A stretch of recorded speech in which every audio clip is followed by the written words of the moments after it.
Assalamu alaikum students, how are you all? I hope you all are fine and safe at your home place or residence where you live. Inshallah, Ameen. This is your English recorded class of your class 9 and I'm your teacher Miss Sobia Nas from the Smart School Sir Syed Ahmed Khan campuses and Johar campus. Today we will discuss your 7th chapter of your English book Allama Iqbal. As you all know that I always concluded your chapters in recorded videos in the form of questions so that you can easily understand what is in the chapter or what chapter is all about. And after going through this recorded video in the form of questions answers, you can easily understand how to solve your subjective portion of your board exams or even in of your prelims, monthly test, whatever is it, how to solve the questions in the form of blanks, in the form of choose the correct answers, in the form of RTC and questions answers and all. For this, let's start explanation.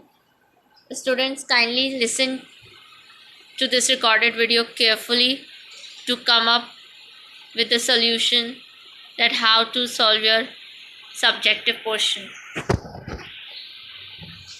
When and where was Allama Iqbal born?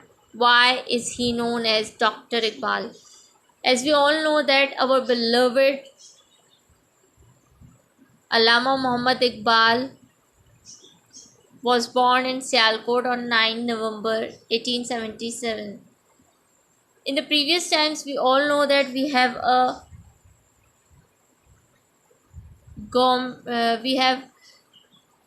officially off from the government side on 9th November 9th November, but nowadays it is not in practice, but in previous times it was. He got his degree of PhD from Munich University. Why he got his or for which he got his PhD degree of from Munich University for his work in Persian philosophy. That is why this is the reason he is known as Dr. Muhammad Iqbal.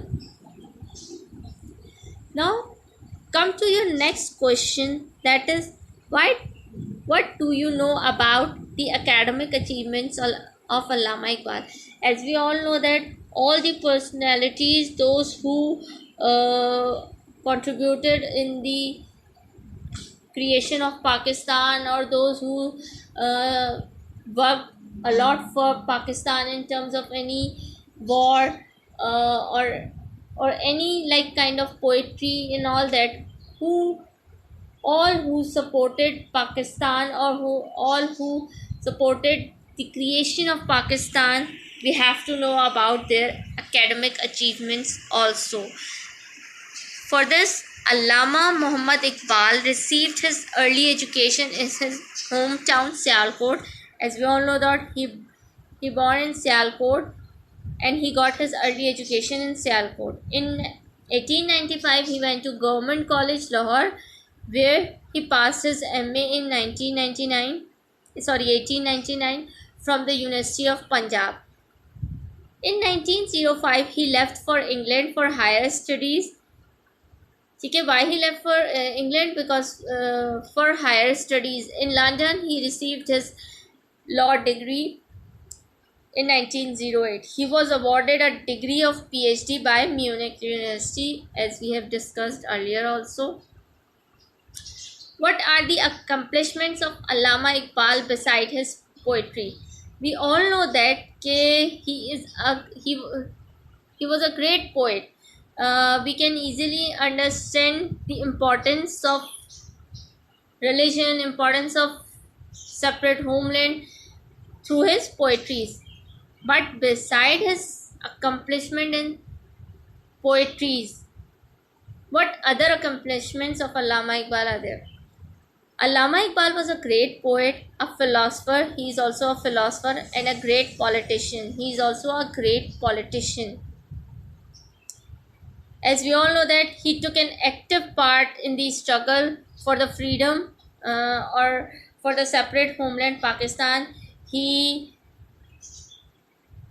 was the first man who dreamt about Pakistan, who think who thought that we had to have a separate nation. He devoted a great part of his life to the study of Islam, as I have just as I have told you that he also worked for promoting religion Islam through his poetry. When and where did Allama Iqbal make a definite demand for a separate Muslim state? As we all know that he always thought about a separate homeland, but when he basically made a definite demand for separate Muslim state. In 1930, Allama Iqbal presided over the Allahabad meeting. In the Allahabad meeting of 1930, of the All India Muslim League. It was in this historic occasion that he made a definite demand for a separate Muslim state, where in Allahabad in 1930 he presided to the meeting that this is now necessary to have a separate homeland for Muslim. He declared the Muslims as a separate nation. He wanted to free them from Hindu domination so that they can easily fulfill their religious sentiments, live their lives according to their religious culture. Now, what did Allama Iqbal say in his presidential address at Allahabad? Now, as we all know that in 1930 he presided in his presidential address. Now, what did Allama Iqbal say in his presidential address? In his Allahabad address, Allama Iqbal said that India was a continent of human groups. Okay?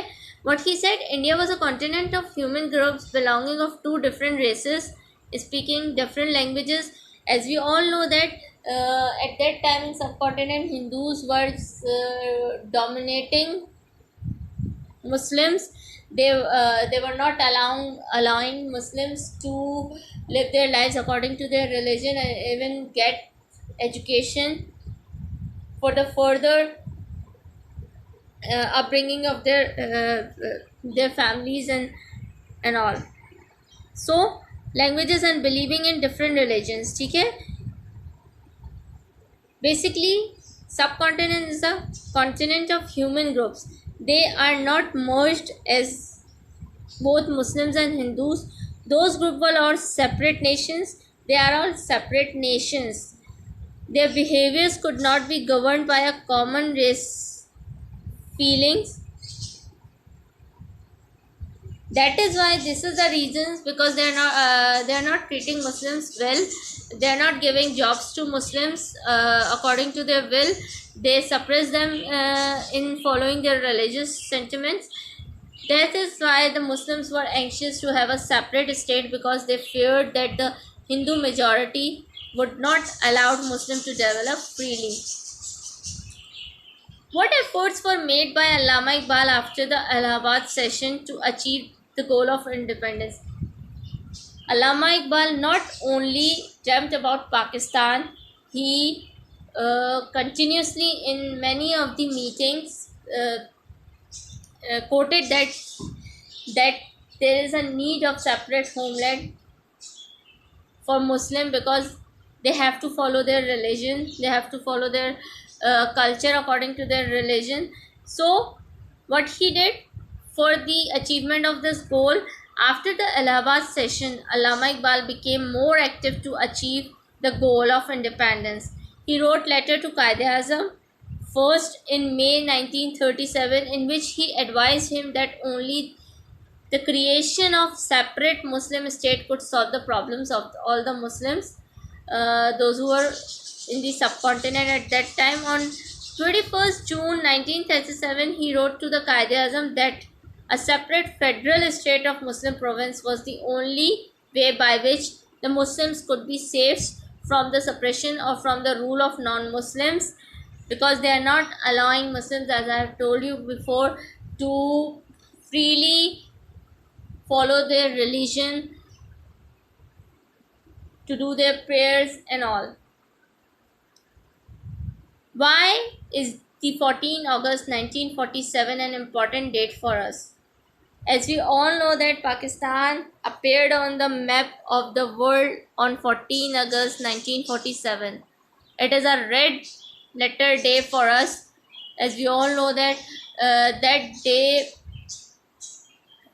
brings happiness for all the Muslims to live freely according to their religion, according to their culture.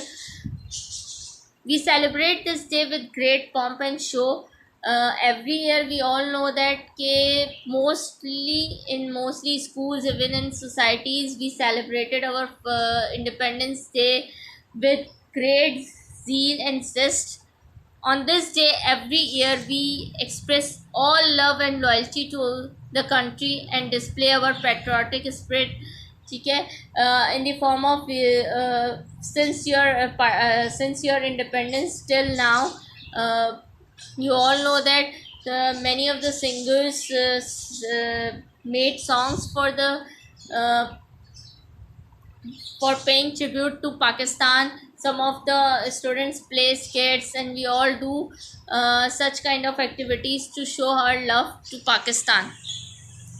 I hope you all understand the topic really well. Please, students, do watch your videos, recorded videos, which we have uploaded on the day where you have recorded class date, so that you can easily understand the topic. Till your next recorded class, I hope you all will be safe and fine. Inshallah. Take care. Khuda Hafiz.